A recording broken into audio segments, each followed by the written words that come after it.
Bom, meus amores, sou eu, Luna, e eu estou aqui mais uma vez, tá? Para responder a uma pergunta feita por uma inscrita do canal, tá? Ela perguntou com relação, tá? Eu não vou ficar aqui de mimimi, eu não vou ficar de história. Se com relação a se na Umbanda se cultua ou não o orixá, né? Lembrando que o conteúdo que eu coloco aqui no canal, tá? Não é um conteúdo para vir de encontro àquilo que você está aprendendo ou aprendeu na sua casa espiritual, entendeu? Com seu dirigente espiritual, tá? E a sua vida tá caminhando, tá tudo bem, você tá em paz, tá tranquila, aquilo te serve, te cai bem. Isso é para as pessoas que até pode ter um posicionamento e um direcionamento diferente do meu, mas também quer saber, curiosidade, que o ser humano tem curiosidade, ou para aqueles que não tem nenhum posicionamento e de repente quer ver o meu para ver se começa, né, a partir desse ponto, mas de repente pode partir de outro ponto, ver vários pontos de vista. Bom, a Umbanda que eu aprendi, realmente a gente não cultua orixá como se cultua, tá? No candomblé, no culto tradicional, né? Não, não é assim. A gente trabalha com falangeiros. Por quê? Porque a Umbanda que eu vim, aquela Umbanda mais raiz, aquela Umbanda mais tradicional, né? Que pela história que a gente tem da Umbanda, as linhas principais de Umbanda é preto velho, caboclo e criança, que, entre outras coisas, vai representar as fases da vida, né? Que a infância, a maturidade, a fase adulta e a fase anciã, que aí vem, né, as inconsequências, o aprendizado, tudo bem. Aqui já o uso do bom senso, o uso da força, né? A não fragilidade, a força não física, mas a não fragilidade,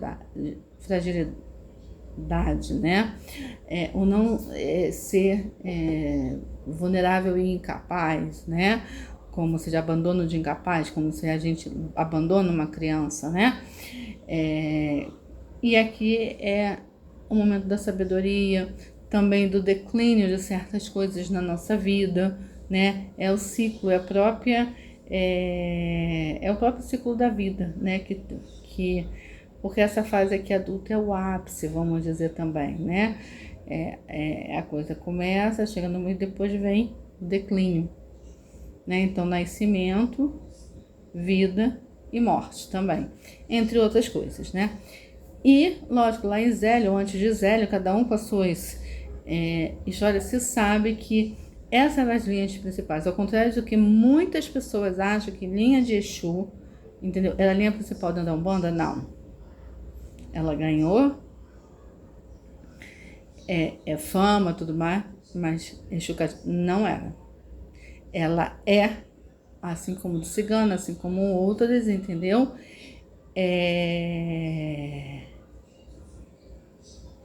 Linha auxiliar, mesmo que tenha uma grande importância, mas é considerada uma linha auxiliar, porque tem casas, hoje é muito difícil, muito, tá? Mas que só trabalha realmente com essas três linhas, não trabalha, entendeu? Com nenhuma outra linha, nem Exu, entendeu?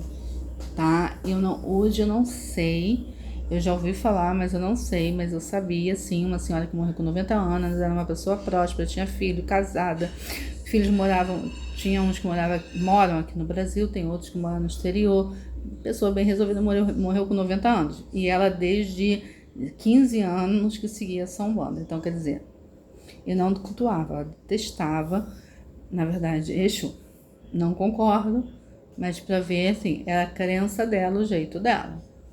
Não é onde eu me desenvolvi, tá? E ela tinha uma casa que era alugada num bairro nobre do Rio, depois ela conseguiu, na Zona Sul, num bairro nobre, tá? Comprar, para ter o centro dela. essa pessoa, tá? Então são crenças. Então, para mim, realmente, a Umbanda que eu vim, a gente trabalhava com Exu, entendeu? Só não tinha gira específica de cangaceiro, de uma específica para boiadeiro, não, boiadeira junto com, não tinha de malandro específico, era junto com, boiadeira junto com caboclo, malandro era na gira de Exu, entendeu? A gente tinha consciência, inclusive a dirigente espiritual de lá, ela era feita no santo, ela era do santo, né? Como a gente fala, feita do santo, né? Não é feita no santo, mas assim, né? Para o santo, mas enfim. Ela era de Candomblé, de Angola, era uma senhora de idade. Ela mesma praticamente só trabalhava com caboclo, com a vovó. Às vezes vinha a criança, o Exu dela, pombagira, raro aparecer, tá? E a gente tinha essa consciência que era diferente. A gente trabalhava, era uma cabocla de ança. Mas na minha Umbanda, na Umbanda que eu venho, é o que eu tô falando, gente, acredita, porque é assim que cultua lá.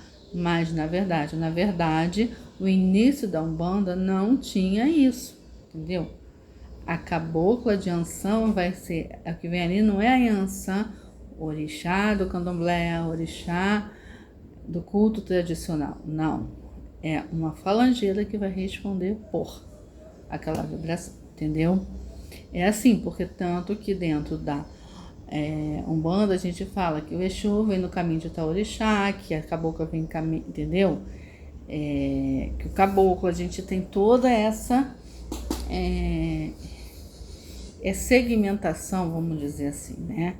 Mas realmente, para minha pessoa, para mim, a gente não Umbanda, tá? Eu tenho dirigentes espirituais, colegas minhas, que passaram pelo Molocô, e elas falam, elas trabalham, elas têm casa aberta de Umbanda, elas fazem as coisas, mas elas dizem que sabem que são falangeiros, entendeu?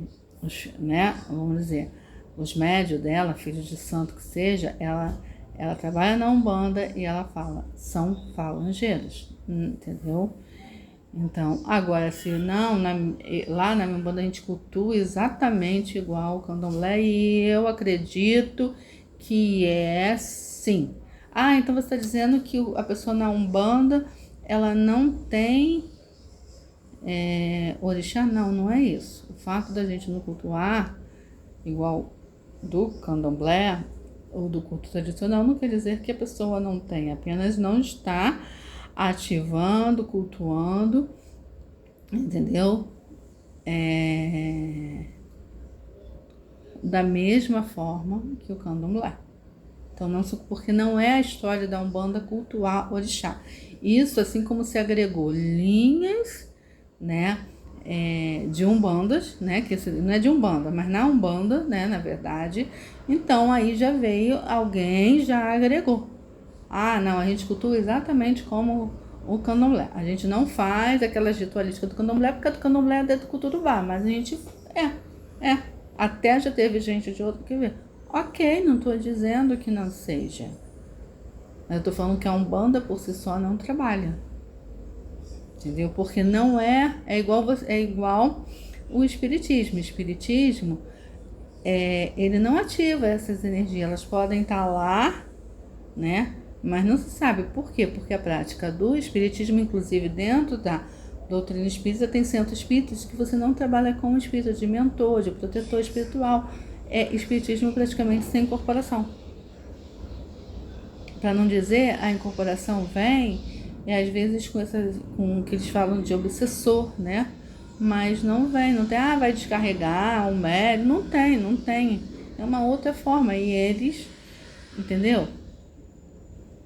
Então é uma forma diferente de lidar. Não é a mesma coisa, não dá para botar, entendeu? Na mesma balança, até porque o espiritismo em si se baseia em quê? Na doutrina é uma doutrina, né, que se baseia acredita sim, não é, as pessoas às vezes umbandistas, eu sou espírita. Não, não é. O candomblessista é candomblessista, o umbandista é umbandista e por aí vai. Porque o espírita é aquela doutrina, o espiritismo, que segue a codificação de Kardec. Ou seja, os 5 livros, Pentateuco. Quais são eles? Evangelho segundo o Espiritismo, Livro dos Espíritos, Livros do Médium, Gênesis e o Céu e o Inferno. Entendeu? Não acende vela, não faz obó, não recebe preto velho fumando, nem Exu, nem caboclo, nem fala misifia. Não é assim que funciona. Porque justamente é uma outra, não tem preocupação de riscar ponto, não tem preocupação da entidade falar nome, nada disso. Ali eles vão pelo que eles acham da mensagem, né? Que aquele espírito passa. Aí quando já também, porque você vai ver dito centro espírita misturando caboclos, né? Preto velhos. Nunca vi assim,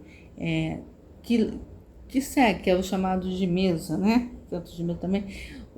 Trabalhar com Exu, mas que eu trabalho, você não vai ver fumando, você não vai ver bebendo, você não vai ver falando da forma que dentro da Umbanda se fala, dentro dos outros cultos afro-brasileiros eles vão falar corretamente. Então é uma outra forma, né? Mas aí já não é quando a pessoa incorpora, que vai dar passe, que vai dar já não é. O espiritismo em si é de outra forma, aí já se mesclou, se pega, como eu já vi, é um centro espírita, chegou lá, teve a palestra, tem a coisa de tratamento de desobsessão, de cura, enfim. E depois o passe era com caboclo preto velho, o preto velho fumava um charuto, outro cachimbo, não é, aí já tá misturando também. É diferente, tá agregando, né? Não é misturando, é misturando no sentido de agregar. Mas o espiritismo por si não tem isso. Então é a mesma coisa. A Umbanda por si só trabalha com falangeiros. Mas não quer dizer que algumas pessoas de repente não agregaram. Tá? Mas realmente, para mim, a Umbanda que eu vim, a Umbanda que eu aprendi, é falangeiros. Que a gente tem o respeito, a reverência como se fosse o orixá de candomblé, entendeu? Do culto tradicional, tá? Até porque fundamentação, enfim, forma de culto é muito diferente. Falei, você não vai ter ninguém é feito em Ogum Beramá, né? Na Umbanda existe, né? Não, mas esse é aquele. Não, Ogum Beramá é Ogum Beramá. Ninguém é feito em algum 7 ondas, né? Xangô da Pedreira, entendeu? Então, é diferente, tá? São formas diferentes de lidar com energias que são diferentes por si só, tá? Então, é isso. Então, assim, mas ali tem, beleza, parabéns, siga. Tá te fazendo bem, é o certo, é assim que tá valendo? Sim. Agora, a pergunta foi feita, o que eu acredito, o que eu acho. E eu posso falar da minha experiência e de experiência de algumas pessoas que eu conheço, que passaram, que a vida, entendeu? Aí é diferente. Eu não posso falar pelos outros, entendeu? Aí eu vou falar pela minha experiência, pelo que eu leio, pelo que aí eu cheguei como conclusão e acredito. Se amanhã eu pensar diferente, eu venho aqui e vou falar. Aprendi, acredito. Por enquanto, eu acredito sim que dentro da Umbanda é falangeiros. Tá bom? Um beijo de luz no coração de vocês.